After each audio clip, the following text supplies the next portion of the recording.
Morning stenography में आपका स्वागत है। आज का डिक्टेशन है 267। दो डिक्टेशन आपको मिलेंगे 80 शब्द प्रति मिनट और 100 शब्द प्रति मिनट। 80 वर्ड भी हम जागरण से लिया है और 100 है हिंदुस्तान से। चलिए स्टार्ट करते हैं। 80 शब्द प्रति मिनट स्टार्ट होगा ठीक 3 सेकंड बाद।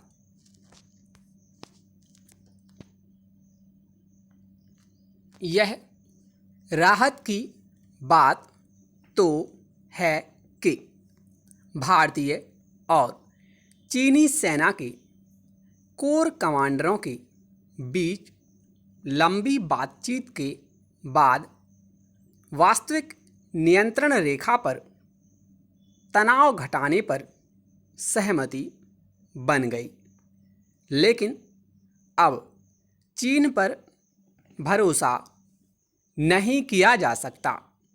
ध्यान रहे, इसी तरह की सहमति 6 जून को भी बनी थी, लेकिन सबको पता है कि 15 जून को चीनी सेना ने गलवान घाटी में किस तरह धोखे से हमारे सैनिकों को निशाना बनाया।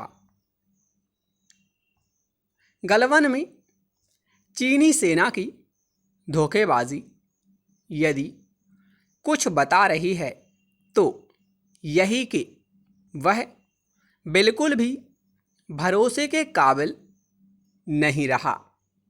धोखा देना और फिर शांति सहयोग की फर्जी बातें करना चीन का स्वभाव बन गया है। ऐसे किसी भी मक्कार देश की बातों पर यकीन करने का अर्थ है खुद को खतरे में डालना।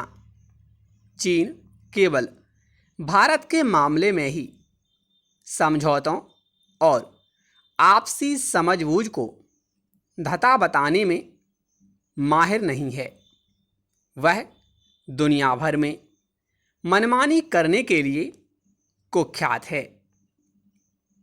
भारत को चीन से न केवल सतर्क रहना होगा, बल्कि नियंत्रण रेखा पर अपनी चौकसी भी बढ़ानी होगी।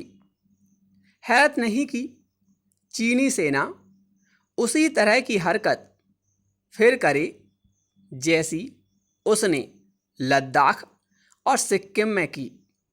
भारत को चीन से सावधान रहने के साथ ही उसके विस्तारवादी रवैये का प्रतिकार करने के लिए भी तैयार रहना होगा। चीन के प्रतिकार का सबसे सही तरीका यही है कि भारत खुद को आर्थिक रूप से सबल बनाए। आत्मनिर्भर भारत अभियान को वास्तव में जमीन पर उतारने का काम और तेज किया जाना चाहिए। इस अभियान को सफल बनाने में देश की आम लोगों की भी महती भूमिका होगी। जरूरत चीन के खिलाफ उन्माद पैदा करने की नहीं, बल्कि यह सुनिश्चित करने की है कि भारत भी एक बड़ी आर्थिक ताकत कैसे बने। इसकी अनदेखी नहीं की जानी चाहिए। चीन एक बड़ी ताकत केवल अपनी आर्थिक नीतियों से ही नहीं, बल्कि अपने लोगों के समर्पण और अनुशासन के कारण भी बना। बेहतर हो कि सरकार के साथ साथ देश की जनता भी चीन की धोखेबाजी से सही सबक सीखे। तो ये था 80 शब्द प्रति मिनट। चूँकि इसमें ओरिजिनल स्पीच में ही 333 वर्ड थे, इस वजह से इसका ड्यूरेशन 4 मिनट ही रह गया है, तो इसमें हम कुछ नहीं कर सकते। बाकी अगला जो है 100 शब्द प्रति मिनट, वो आपको पूरा 5 मिनट कुछ एक्स्ट्रा ही होगा, क्योंकि उसमें 541 वर्ड्स हैं। चलिए स्टार्ट करते हैं। 100 शब्द प्रति मिनट स्टार्ट होगा ठीक 3 सेकंड बाद।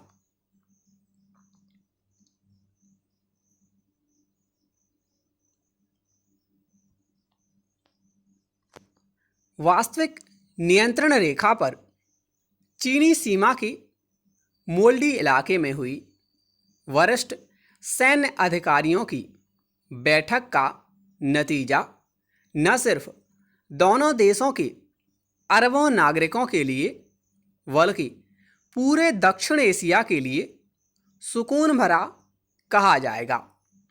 गलवान घाटी में 15 जून के हिंसक संघर्ष के बाद भारत और चीन के रिश्ते किस नाजुक मोड़ पर पहुंच गए थे, इसका अंदाज़ा इसी बात से लग जाना चाहिए कि भारत ने अपनी सेना को मौके पर हथियारों के इस्तेमाल की छूट दे दी है, बल्कि लेफ्टिनेंट कमांडर स्तर के दोनों वरिष्ठ सैन्य अधिकारियों को सहमति के बिंदु पर पहुंचने के लिए 10 घंटे से भी अधिक बात करनी पड़ी है।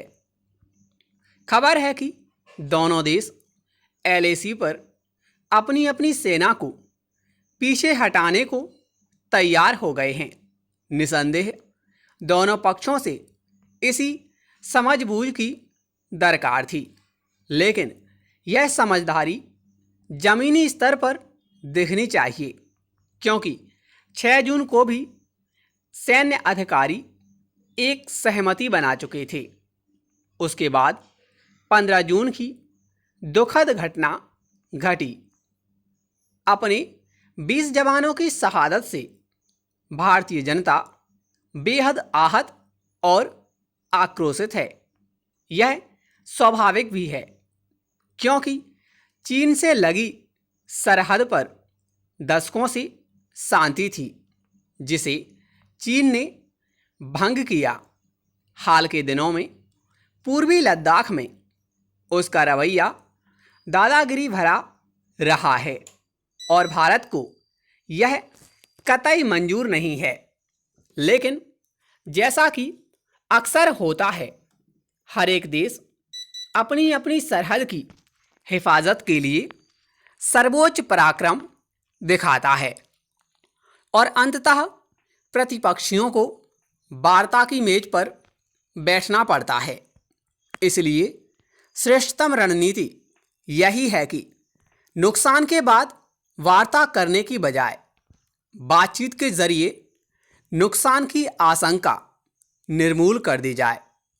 जब तक दोनों देशों के बीच सीमा विवाद का निपटारा निर्णायक रूप से नहीं होता, तब तक एक ऐसी स्थितियों की आशंका से बचने का एकमात्र रास्ता यही है कि सीमा पर हम अपने बुनियादी ढांचे को मजबूत करें।